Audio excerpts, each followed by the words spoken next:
Today we're going to talk about the books I read in translation in February.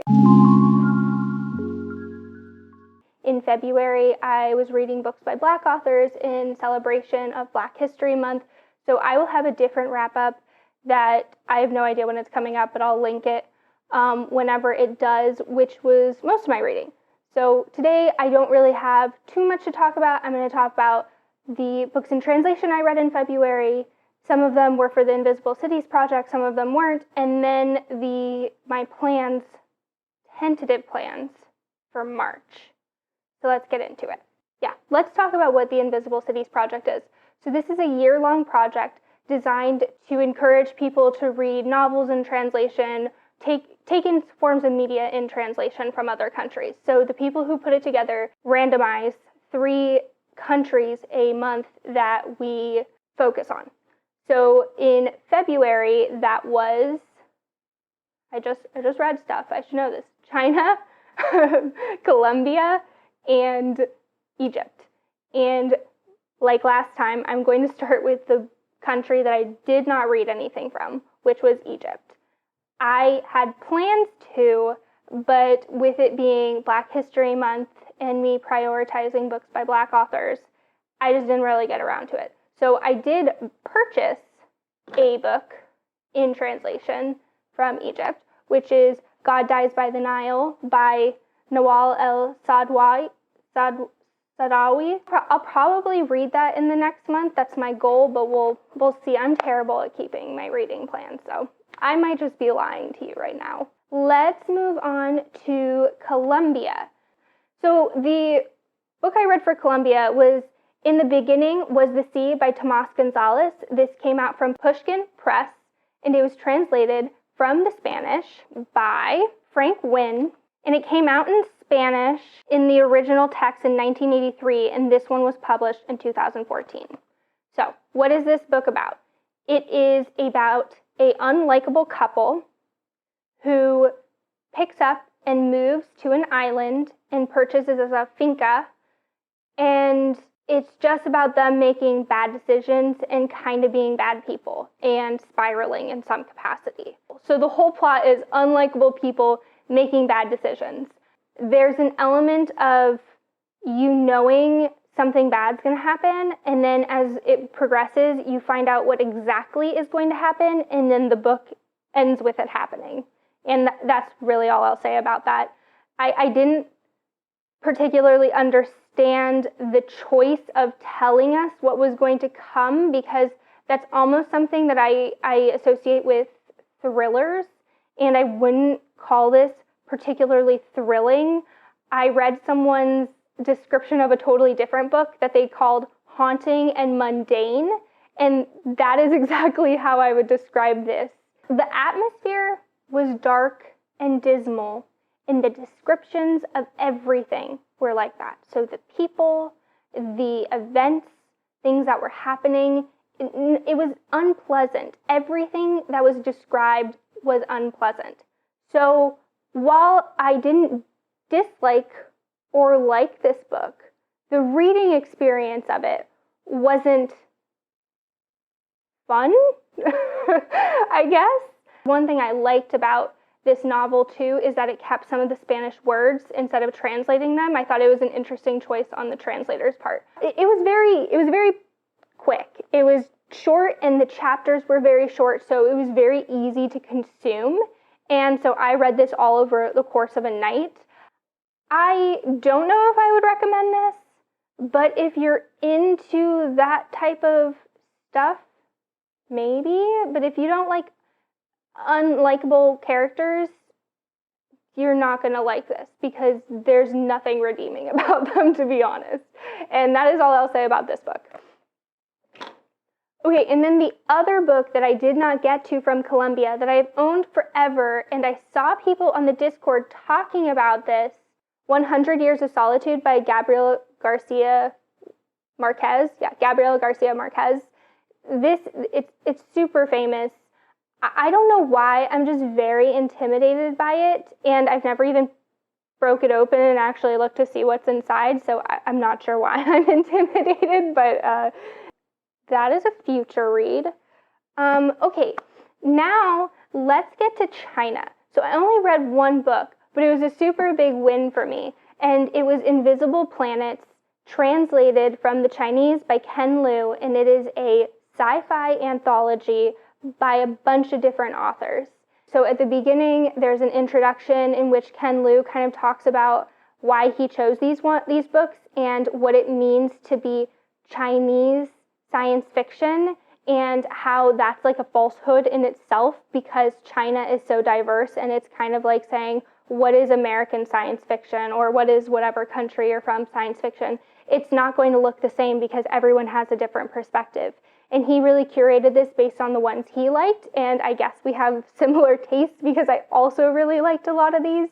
There were multiple authors in here, and he started each section kind of giving an overview of the author, kind of an author bio, which I also really liked. People are drawn to science fiction for a number of different reasons, and I would say that a big reason I'm drawn to science fiction is the ideas and making a critique of humanity. And this had such an array of perceptions and discussions on the positives, the negatives of humanity, what humanity might come to look like. And there's just so many different discussions on the human conditions. So the themes of this were just super interesting. I thought that a lot of the writing was really interesting. I think the biggest negative about this is that I went to look at a lot of these authors, and this is like one of the only things they've had translated. So if you actually wanted to read full-length novels by these authors, they don't really exist in English. So that was a little bit of a bummer because I like to go to anthologies to learn about new authors. It's like a taste test to see if you're going to like someone. Okay, I'm just going to go over some of the things that they discussed. So Folding Beijing had a really interesting conversation about classism. The Fish of Lijiang was a conversation around technology and capitalism and how it impacts your mental health and how the workforce absorbs so much of your time and energy. 100 Ghosts Parade Tonight was, to me, an interesting look at gentrification. And I just want to say that these things that I'm talking about are the only things that I really picked up and jotted notes on, but there's a lot of other nuance in here and a lot of stuff that I probably didn't pick up on because I don't understand some of the cultural context. Tong Tong Summer was one of the more heartwarming ones on what technology might do and the positives of how it could be used to be taking care of an aging society. And The City of Silence was a look on censorship, very much in the 1984. I mean, it actually mentions 1984 in it, and there's, you can tell it's really drawing from that. Okay, another thing to say, so this collection contains some short stories by Liu Cixin, who is a very popular science fiction author from China who's had actually a lot of things translated into English, and he has opinions on genocide that is taking place in China. I will link like the actual information I saw this come from below, so do with that as you may. I just wanted to let you know that. If you're looking for genre fiction in translation, I think that gets overlooked a lot of the time, or at least I have a hard time finding it, and it was just so refreshing, and I could see myself coming back to a lot of these stories. And Ken Liu has actually done a second anthology with a lot of the same authors. I don't remember what it's called. I'll put a picture right here. And so I'm probably going to try to get my hands on that at some point. Another thing was that for me, as like an American reader, the use of tropes and the takes on things were very different than the types of tropes I'm used to seeing in science fiction canon out of the United States or out of Western civilization. And so these just felt refreshed. They just felt like different types of ideas. So I think I'm done talking about this one. A few other things I want to read from China at some point this year are Love in a Fallen City by Eileen Chang. I believe this is actually a short story collection as well, and I think it's a classic. It was written in the 40s or something. Balzac and the Little Chinese Seamstress by Sijie. I believe this is actually translated from French, but it takes place in China. That's all I read for the Invisible Cities project for the month. But I did catch up on Japan, and I also read another book from a country that's not on the list yet. So we will go over those. So the one I read from Japan, focus me, focus, come on camera, you got this, is Miss Ice Sandwich by Mieko Kawakami, and this is also out from Pushkin Press, and it is translated by Louise Heel Kawai. This was also super short. I read it in a few hours. Your protagonist is a boy in 4th grade, and he goes to the grocery store every day, seeing this woman who works behind the sandwich counter that he calls Miss Ice Sandwich. And it's kind of just about his fascination with her and his interactions with another girl in his class and how she challenges him. And that's all I can really say without giving it away. It was interesting. It was kind of cute. And again, it was super short and super consumable. So I don't really have much else to say about it. But if you're looking from anything in translation from Japan, there you go. Okay, the one I feel like I'm going to spend the most time on, and not actually in the Invisible Cities project, is Forest of a Thousand Demons by D.O. Fagunwa, translated from Wole by Wole Soyinka from the Yoruba. This is a Nigerian classic. Conceptually, I love the idea that this was the first novel written in the Yoruba language. And let's go over plot. So there's a frame story where you meet the protagonist, and he shows up at this dude's house and is like, I'm going to tell you about my story, write it down. And the other guy's like, sure, okay, I'll do that. And then he launches into his story. And it's this linear series of quests and adventures in the forest.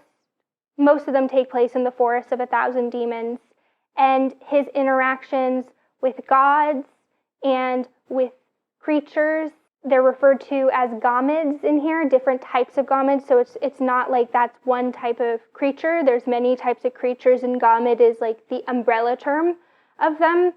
And his trials and tribulations, and it's very serial. So it's like we get one story and then we move on, and then we get another story and we move on. So I found this book really interesting. I feel like I missed a lot because I don't have the cultural context to understand the type of narrative it was. I wouldn't actually give this to kids, but it's almost like how you would tell a child about this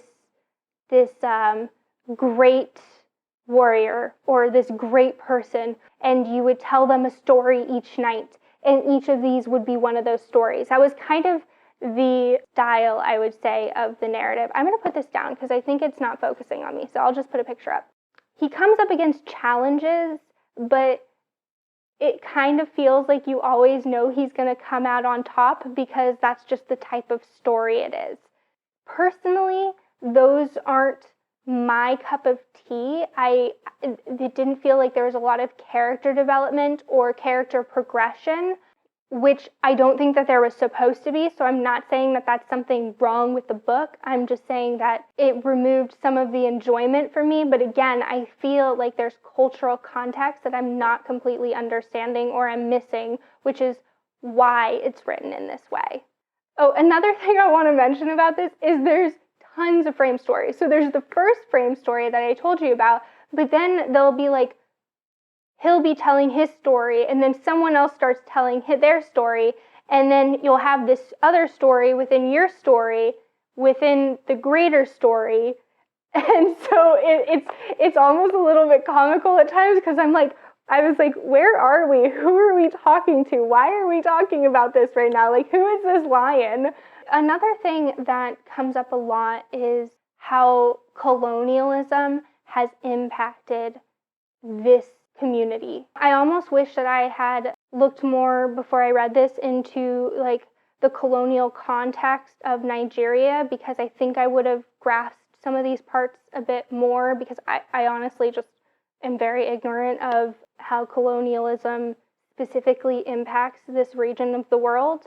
I've never heard anyone talk about this book, and I think it's kind of almost a lost translation in some capacities, so I encourage people to pick it up.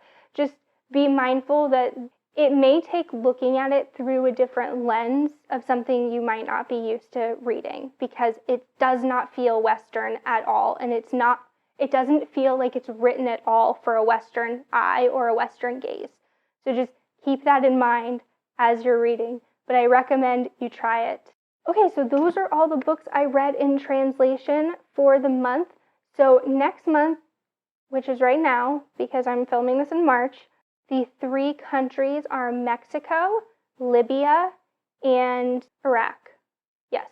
So for Mexico, I plan on reading Signs Preceding the End of the World by Yuri Herrera. For Libya, I plan on reading The Slave Yards. And for Iraq, I haven't made a decision yet. I have a few in mind that I will pop up on the screen, but not too sure. So for translated fiction for February, that is all I have. Let me know if you've read any of these, or if you have any recommendations or anything else you want to pop into the comments. Any genre fiction from those countries, I would be super interested in reading. But I think that is all I've got. So until next time, happy reading.